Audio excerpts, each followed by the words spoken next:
우리 옆에 있는 분들하고 한번 인사할까요? 사랑합니다. 또 서로 축복합니다. 인사하시겠습니다. 사랑합니다. 축복합니다. 저는 뭐 코로나를 잘 피해갈 줄 알았는데, 이제 우리 여러 명이 함께 생활하는, 24시간 생활하는 그런 이제 곳에 있다 보니까 안 걸리는 게 이상한 것 같더라고요. 그래서 결국은 걸렸습니다. 그래서 지난 한 주 동안 좀 고생 좀 하다가 지금은 이제 몸이 좋아져서 이렇게 나오게 되었고요.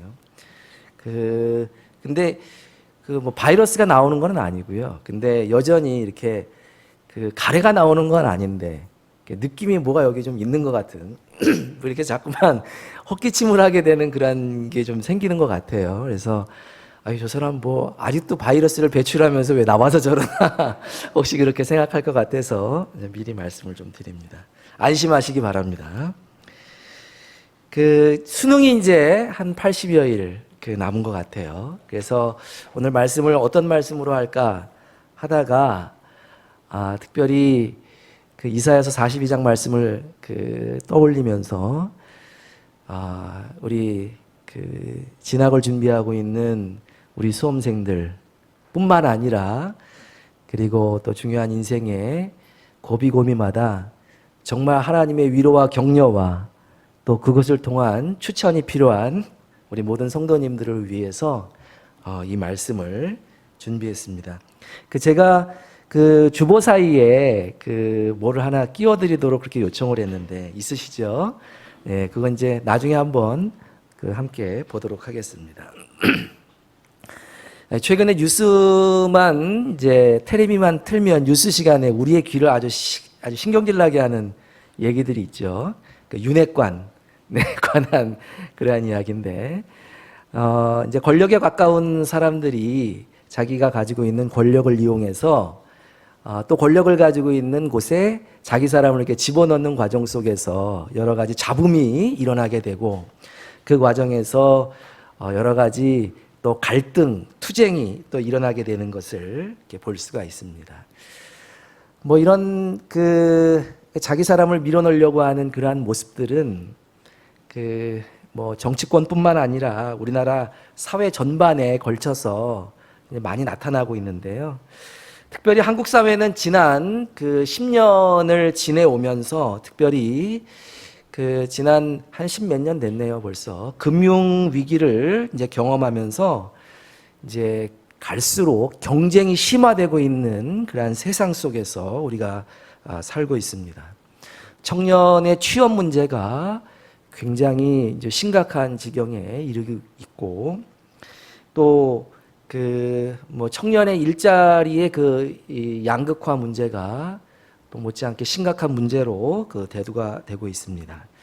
또 이제 이러한 취업 문제의 이제 뭐 결과라고 이제 또 볼 수가 있는데, 좀 더 좋은 일자리를 얻기 위한 이제 가장 기본적인 이제 수단으로서 우리가 또 진학을, 대학 입학을 또 많이 생각하고 있지 않습니까? 그래서 사실은 제가 80년대에 대학을 입학했는데, 제가 대학을 이제 준비하고 공부할 때만 해도 앞으로 한 30년 이제 내 자식 때에는 이렇게 심각한 입시 경쟁을 하지 않아도 되지 않을까라는 그런 생각을 막연하게 했는데, 뭐 30년, 40년이 지났음에도 불구하고 여전히 오히려 더 심각하게 대학을 들어가기 위해서 더 많은 경쟁 속에 고통을 받고 있는 것이 우리 자녀들의 모습은 아닌가라는 생각을 해보게 됩니다.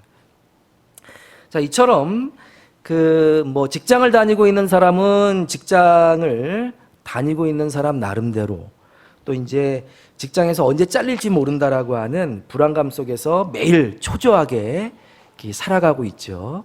아주 심화되는 그것이 학교가 되었든지 직장이 되었든지 개인 사업의 영역이 되었든지 심지어 목회의 영역 속에서도 아주 심각한 이 경쟁 체제 속에서 우리가 살고 있고 정말 매일매일 생존을 위해서 분투하는 것이 아닌가라는 그런 생각을 지울 수가 없습니다. 자, 이처럼 어려운 시대를 살아가고 있는 우리들이 직장을 구하거나 또 새로운 사업에 도전하려고 할 때에, 새로운 진로를 찾아가려고 할 때에 어느 분야에 아주 유력한 상당한 권위를 가지고 있는 분이 우리를 인정해주고 우리를 추천해준다고 한다면 아마 큰 힘이 될 수밖에 없을 것입니다. 여러분 한번 생각해 보시기 바랍니다. 어떤 회사에 취직하려고 하는 사람이 그 회사 CEO의 단순히 지인 찬스나 가족 찬스가 아니라 정말 우리의 실력을 인정해주는 CEO의 그 인정과 추천을 받는다고 한다면 취업이 그렇게 어려운 문제는 아닐 것입니다.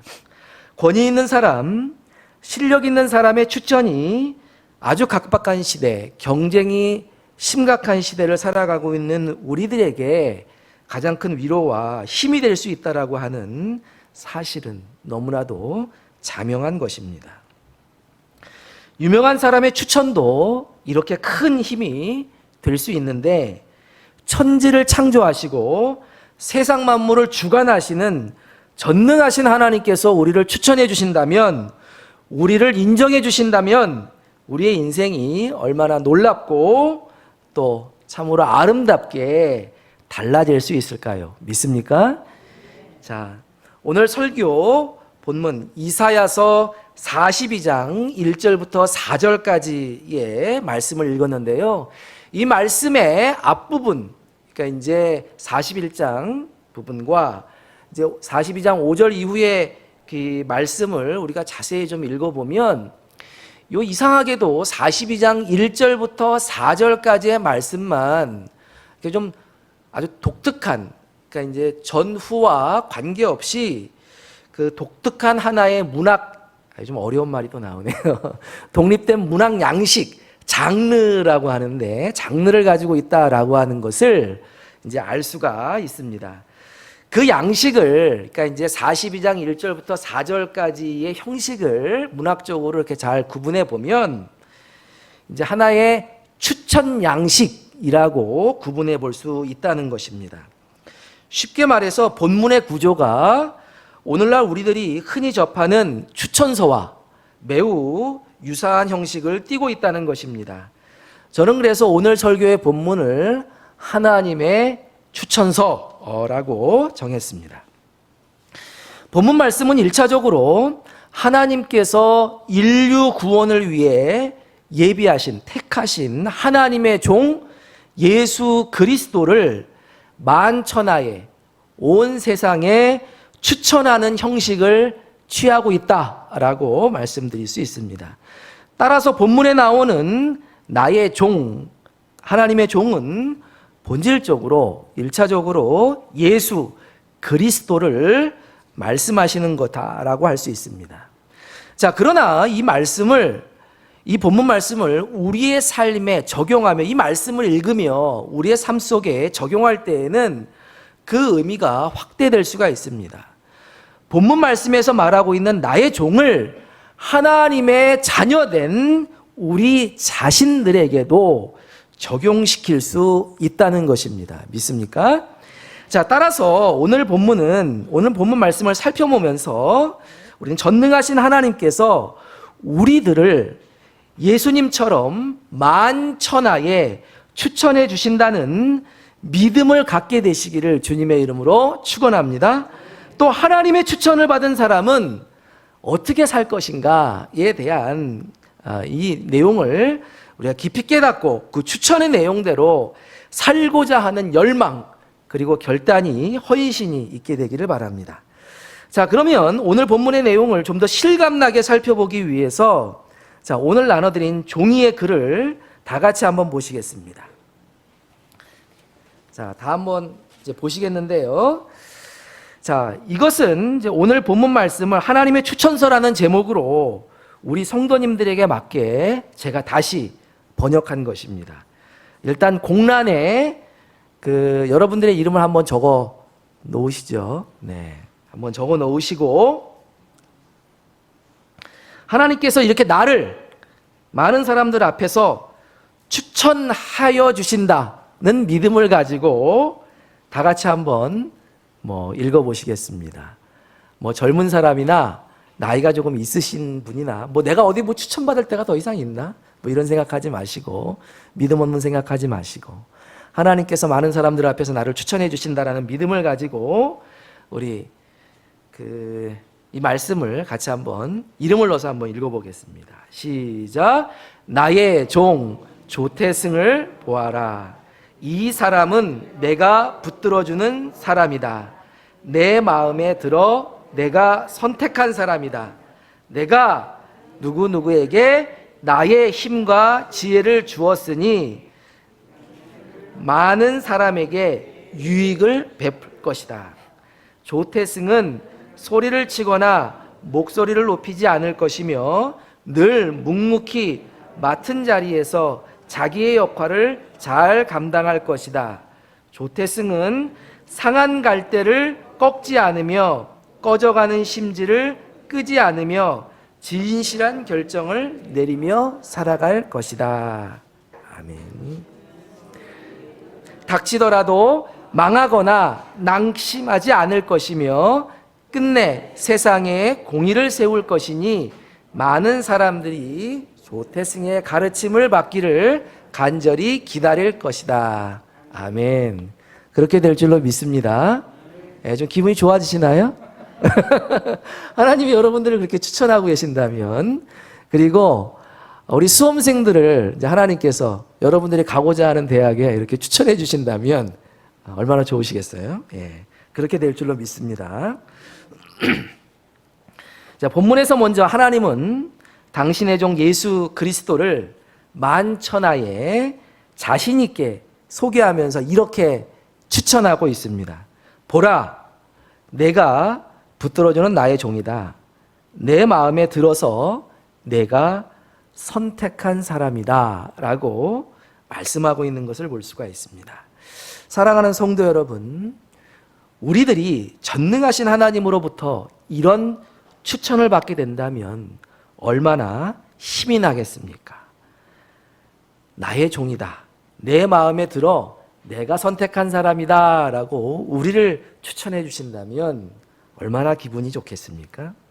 실제로 예수님은 공생애를 사시면서 이러한 하나님의 말씀을 2차례 아주 분명하게 듣게 되는 것을 우리는 복음서를 통해서 확인할 수가 있습니다.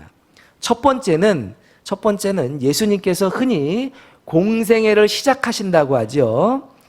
세례 요한으로부터 세례를 받으시고 하늘에서 성령님이 비둘기같이 이제 막 내려오시면서 다시 말해 공생애를 시작하는 시점에 하늘문이 열리면서 하늘로부터 하나님의 음성을 듣게 됩니다.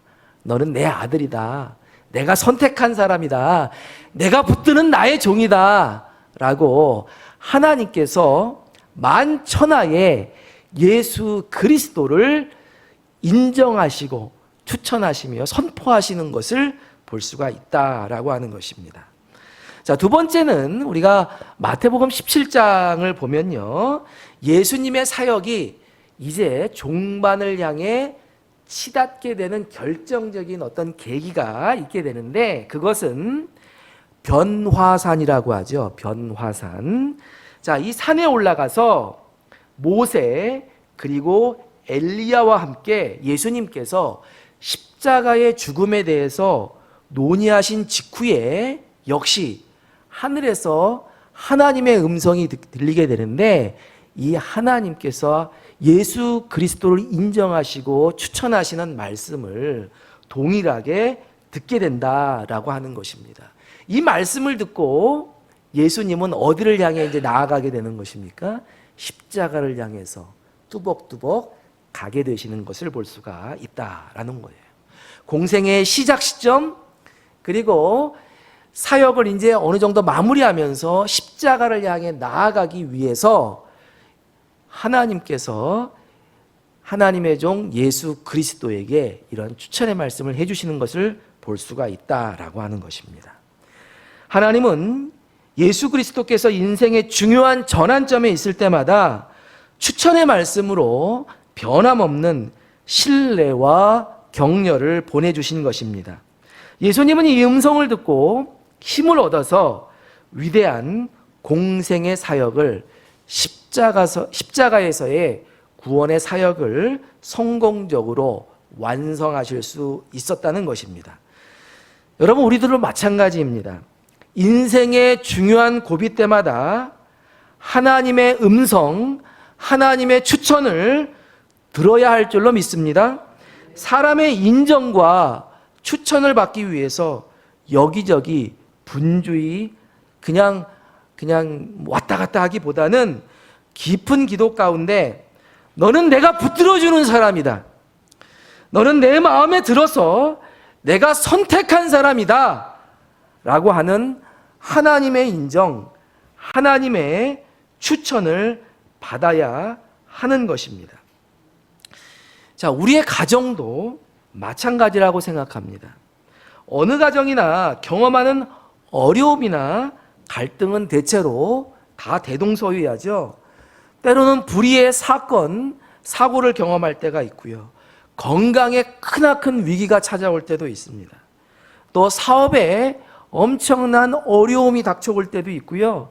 진학과 진로에 있어서 내 마음대로 뭔가가 되지 않는 듯하여 굉장히 낙심에 빠질 때도 있다라고 하는 것입니다. 자, 그런데 이러한 어려움이 찾아왔을 때 어떻게 하면 어려움을 잘 극복할 수 있을 것인가? 저는 가족 구성원 간의 사랑과 인정이 무엇보다도 중요하다고 생각합니다. 아무리 어려운 시련이 닥쳐올지라도 부부 간에 또는 부모 자식 간에 당신을 선택한 것을 한 번도 후회해 본 적이 없다.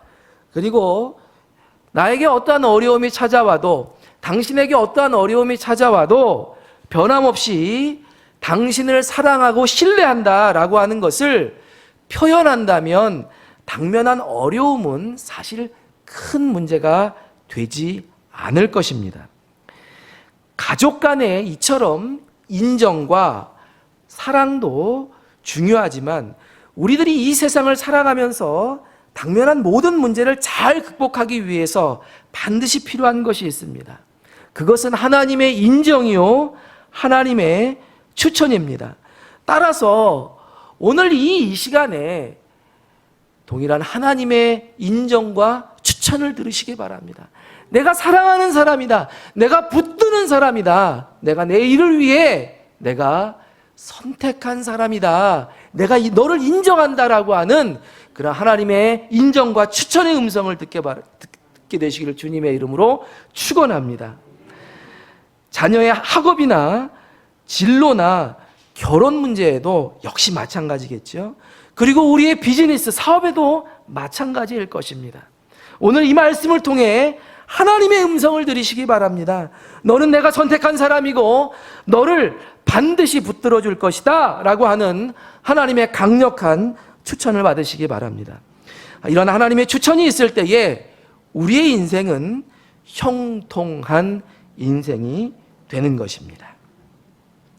자, 하나님은 하나님의 종을 추천함과 동시에 그를 무장시키시고 구체적인 임무를 맡기시는 것을 볼 수가 있습니다.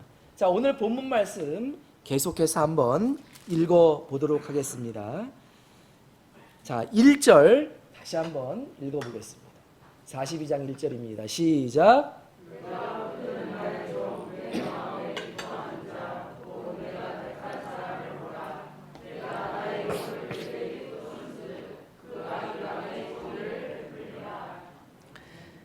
자, 하나님은 하나님의 종을 추천함과 동시에 그를 무장시키시고 그에게 구체적인 미션, 임무를 맡기시는 것을 볼 수가 있습니다.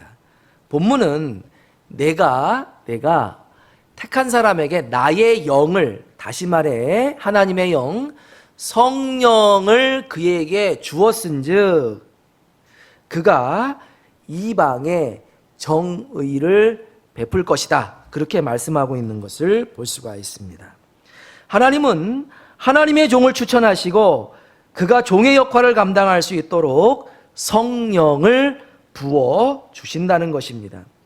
예수님도 인간의 몸을 입고 이 땅에 오셨기 때문에 성령 충만을 받지 않고는, 성령의 도움을 받지 않고는 맡겨진 사명을 감당하실 수가 없었습니다. 그래서 누가복음과 같은, 우리가 이제 성령의 복음이다라고 이야기하는 누가복음을 우리가 잘 보면 예수님께서 지속적으로 순간순간마다 성령의 충만을 받으셨다라고 하는 기록을 우리가 볼 수 있는 것입니다. 우리들도 마찬가지입니다. 성령의 도우심이 없으면 우리들은 쉽게 지쳐버리거나 그저 종교적인 열심만을 추구하는 율법주의자가 되기가 쉽습니다.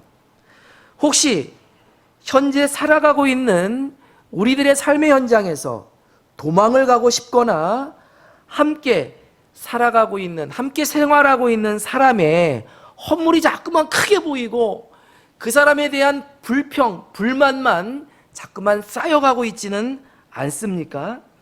늘 입에 불평이 있거나 상대방을 습관적으로 비판하거나 자기가 소속한 조직이나 공동체를 습관적으로 비판하고 정죄하고 있지는 않습니까?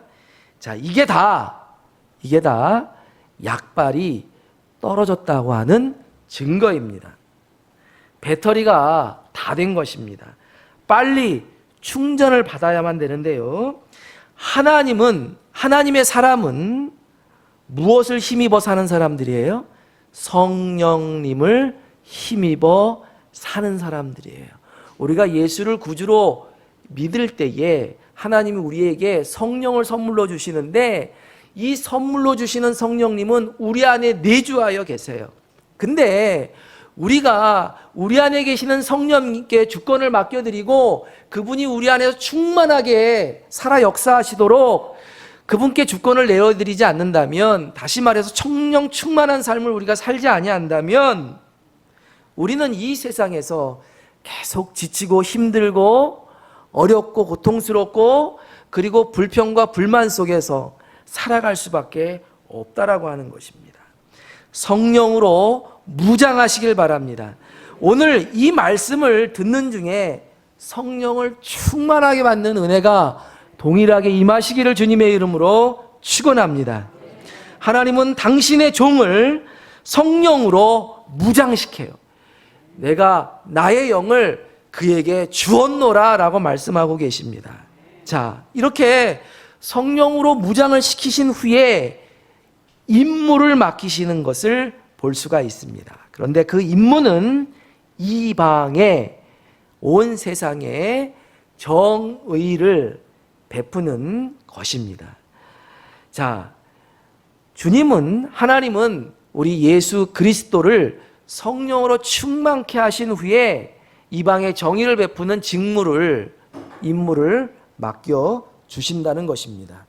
자, 이것은 예수 그리스도께서 이 세상에 오셔서 주를 믿고 따르는 자들에게는 구원의 은혜를 베풀어 주시지만 주님을 끝까지 거부하는 자에게는 심판을 베푸실 것이라는 말씀을 의미합니다.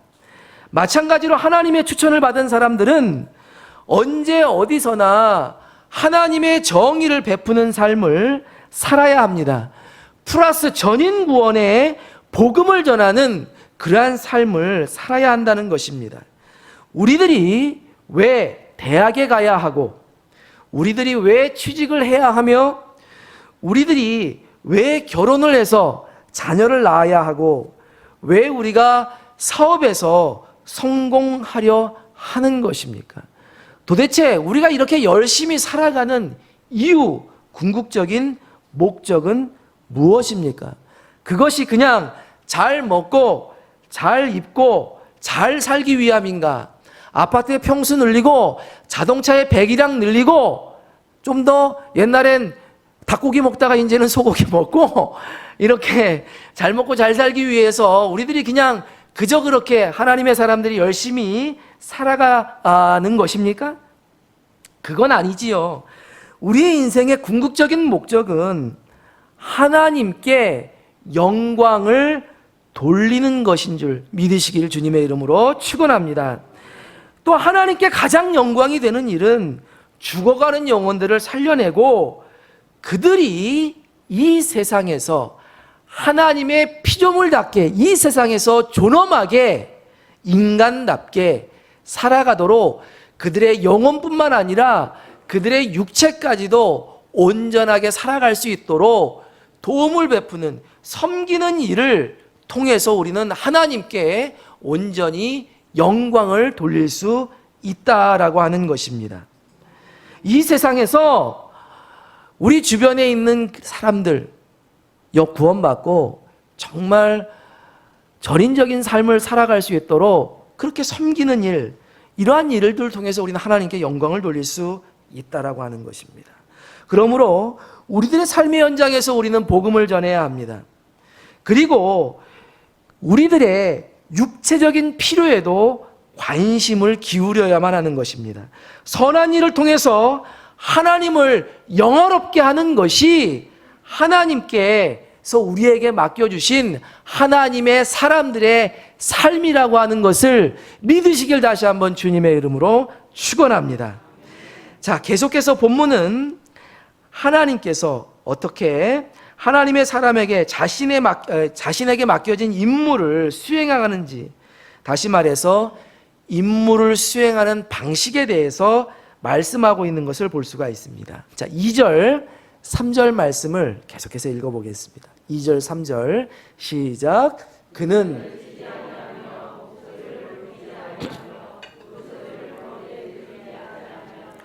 상한 갈대를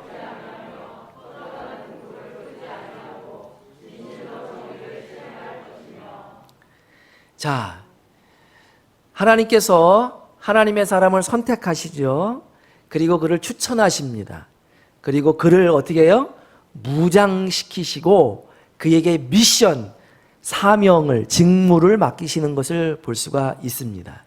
자, 그런데 일을 맡기시는데, 자, 우리가 하나님으로부터 하나님께서 우리에게 주시는 사명을 받는 것도 굉장히 중요해요. 근데 그것만큼 중요한 게 뭐냐면 그 사명을 우리에게 맡겨주신 그 직무를 어떻게 감당할 것인가 라고 하는 직무의 수행 방식도 매우 중요합니다.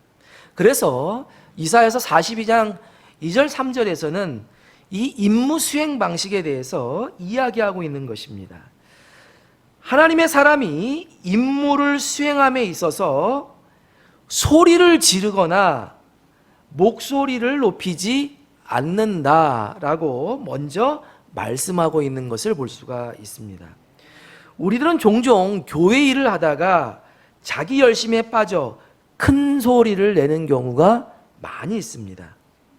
자, 교회 일을 하려면 어쩔 수 없이 큰 소리를 낼 수밖에 없다고 생각을 합니다. 심지어 교회 안에서도 목소리가 큰 사람이 장땡이야, 목소리가 큰 사람이 하자는 대로 할 수밖에 없어 라는 생각을 하게 되는 경우도 많이 있습니다.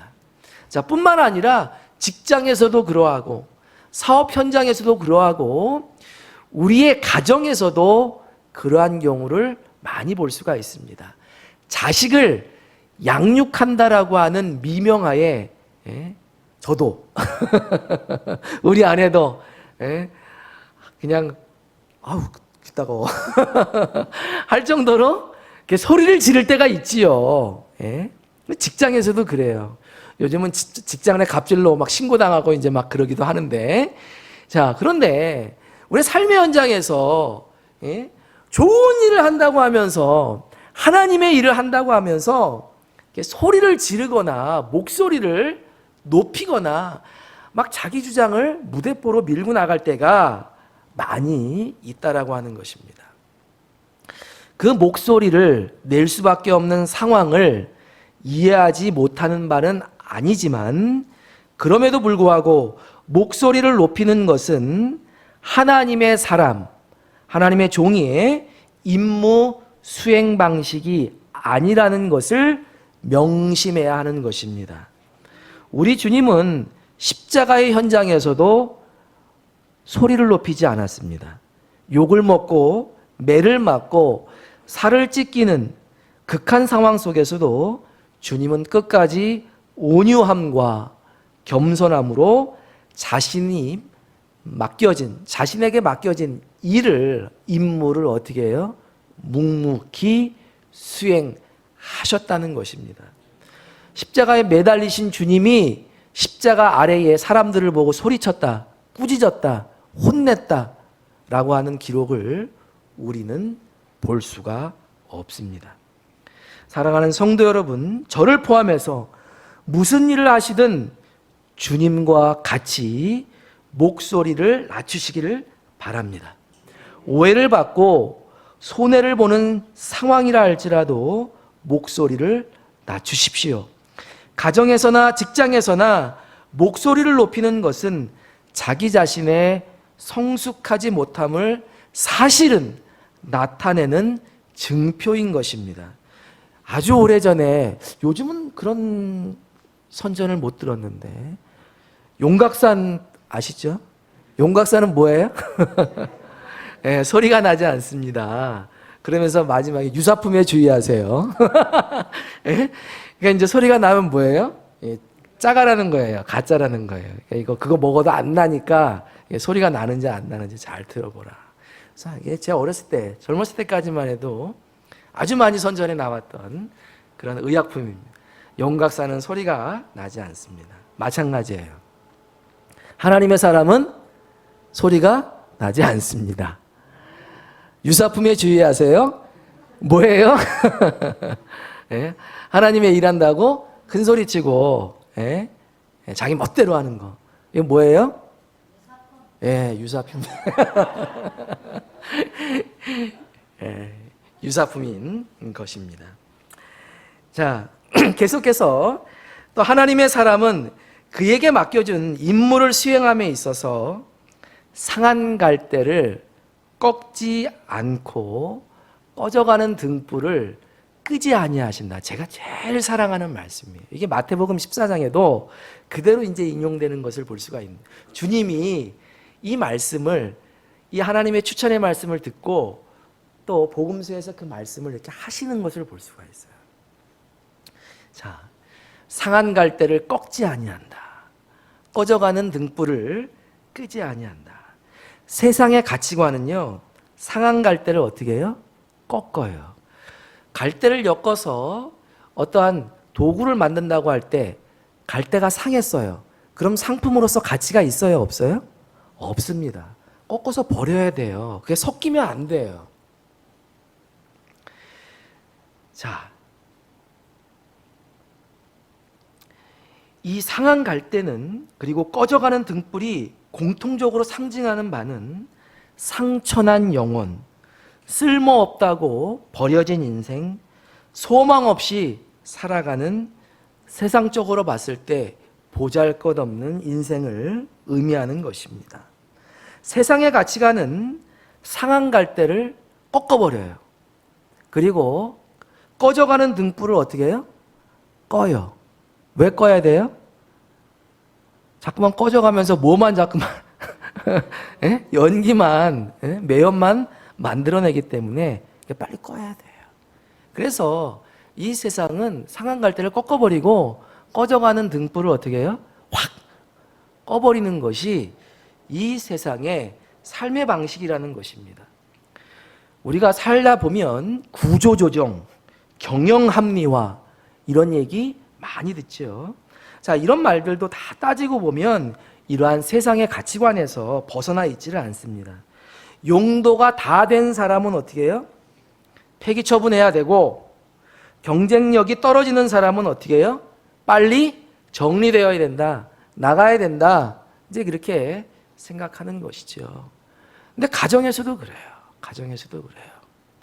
가정에서도 보면 나이가 많아 더 이상 몸을 움직일 수 없는 노인이 되면 천도꾸러기 신세가 되는, 더 이상 돌보려고 하지 않는 그러한 세대, 그리고 장애아이를 낳았다고 장애아이를 기르지 않겠다고 버리는 그러한 세대 속에 사실은 우리가 살아가고 있는 것입니다. 그 사람이 과거에 어떠한 공헌을 했고 어떠한 삶을 살았는지는 중요하지가 않습니다. 현재 도움이 되지 않는다면 그저 정리의 대상이 될 뿐 필요가 없다라고 하는 것이죠. 이것이 세상의 가치관이다. 자, 이러한 가치관은 세상뿐만 아니라 가정과 교회에까지 침투하여서 우리의 삶을 구석구석 지배하고 있는 것 또한 부정할 수 없는 사실입니다. 자, 그러나 하나님의 방법은, 하나님의 종의 임무 수행 방식은 그렇지 않다는 것이죠.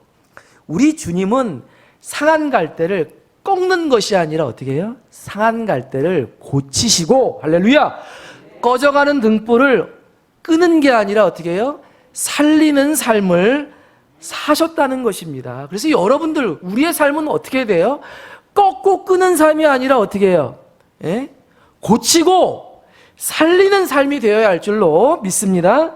형편없고 보잘것없는 사람들도 주님을 만난 후에는 새롭고 가치 있는 삶으로 변화되었다라고 하는 것을 우리는 잘 알고 있습니다. 여러분, 주님과 3년을 같이 살았던 주님의 제자들을 보세요. 세상적으로 볼 때에 반듯한 사람들이 거기 몇이나 있었습니까? 대다수가 보잘것없고 별 볼 일 없는 사람들, 그래서 세상적으로 무시받던 사람들이었습니다. 그런데 주님은 상한 갈대였지만, 꺼져가는 등불이었지만 그들을 어떻게 만드셨습니까?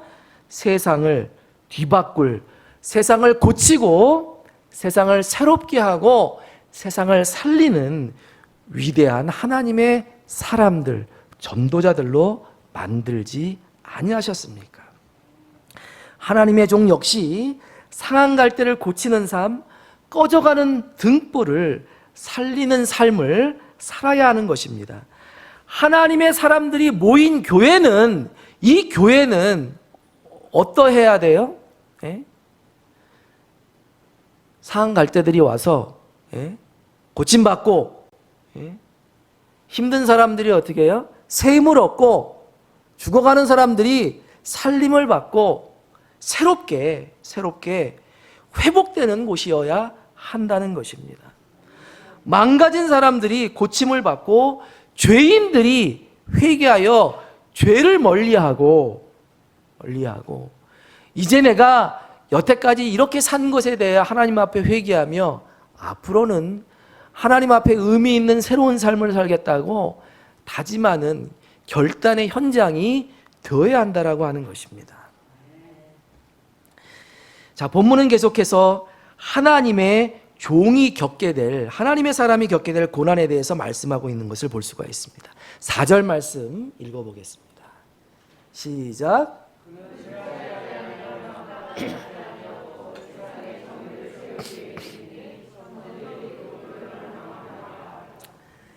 자, 제가 여러분, 우리 주님을 믿는 사람은 앞으로 질병도 없고 고통도 없고 고난도 없습니다. 만사형통입니다. 믿습니까? 그럼 어떻게 해야 돼요? 놀고 있네. 근데 한참 그런 게 미국에서도 유행했어요. 이제 번영신약이라고 그래가지고 주님이 우리의 모든 고난과 고통과 뭐 이런 걸 다 가져가셨기 때문에 예수 믿는 사람은 그런 게 없다.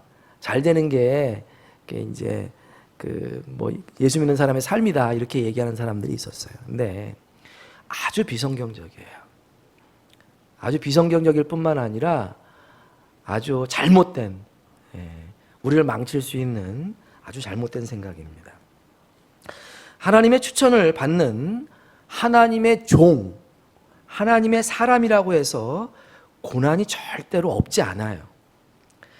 예수님의 삶에, 누굴 보면 알 수 있어요? 예수님의 삶을 보면 알 수 있는데, 예수님의 삶은 하나님의 추천을 받았음에도 불구하고, 성령을 충만하게 받았음에도 불구하고 그의 인생에는 무수한 고난과 고통이 있었다는 것입니다. 따라서 하나님의 종 역시 많은 고난을 겪게 됩니다. 그러나 하나님의 사람은 그 고난에도 불구하고 쇠하지 아니하고 낙담하지 아니한다라고 성경은 말씀하고 있습니다. 하나님을 사랑하는 자, 그 뜻대로 부르심을 받은 자들에게는 모든 것이 어떻게 해요? 합력하여 선을 이룰 줄을 믿는 믿음이 있기 때문에 그러한 것입니다. 지금은 고생스러워요. 지금은 어려워요. 너무 고통스럽고 힘들어요. 그러나 결국은 이것이 다 합력하여 나에게 선을 이루시는 하나님의 놀라운 은혜로 나타날 것이다 라고 하는 것을 믿는 믿음이 있기 때문에 쇠하거나 낙담하지 아니할 수 있다라고 하는 것입니다. 우리들은 본능적으로 고난과 역경을 피하려 하지만 하나님은 때때로 하나님의 사람을 강인하고 온전하게 만드시기 위해 고난이라는 도구를 사용하신다고 하는 것을 볼 수가 있습니다.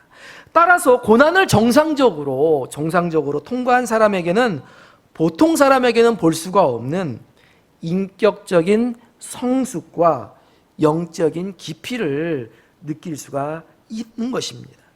사도 바울은 로마서 5장에서 이렇게 말씀하고 있죠. 환난은 인내를, 인내는 연단은, 연단은 소망을 만들어낸다. 그렇게 말씀하고 있어요.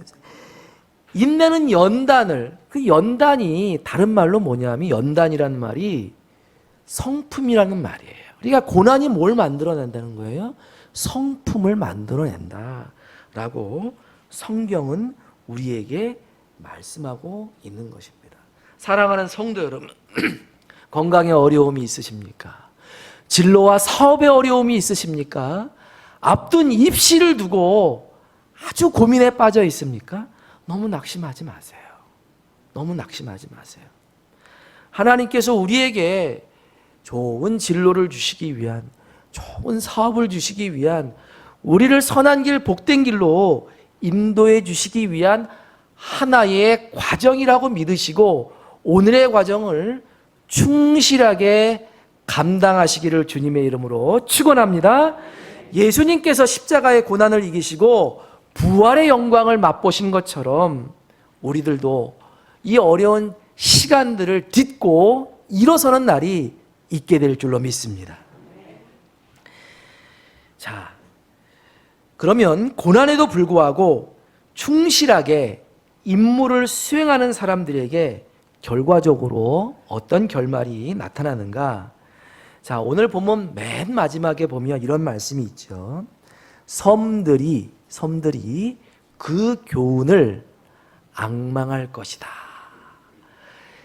하나님의 종이 세상의 정의를 세우는데 그로 말미암아 섬들이 그 교훈을 앙망할 것이다 라고 말씀하고 있습니다. 여기서 섬들이란 게 이제 좀 다른 표현이 쓰여지는 성경에 보면 열방이라는 표현이 이제 쓰여지기도 하죠. All nations. 그러니까 이제 많은 섬들. 이 말은 뭐냐면 모든 세계의 민족, 온 세상 사람들을 의미하는 것이다. 그렇게 이야기할 수 있습니다. 자, 고난에도 불구하고 충실하게 임무를 수행하는 사람에게 어떤 결과가 주어지냐? 본문은 섬들이 그 교훈을 앙망할 것이다 말씀하고 있습니다. 수많은 사람이 그가 세우는 정의, 그의 가르침을 사모하여 그를 따르게 될 것이다. 뭐 그런 얘기 많이 하잖아요. 세상에 선한 영향력을 미친다라고 하는 그러한 표현을 우리들이 종종 하는데, 세상에 예수 그리스도의 정의를 세워 세상에 선한 영향력을 세우는 삶을 살게 될 것이다 라고 우리는 해석할 수 있는 것입니다. 우리들은 역사를 통해 오늘날 이 말씀이 성취되었다라고 하는 것을 분명히 알 수 있습니다. 복음이 전해져서 정말 동쪽 끝에 있는 한국에까지 복음이 전해지지 않았습니까? 수많은 민족들이 주의 이름을 부르고 있지 않는가.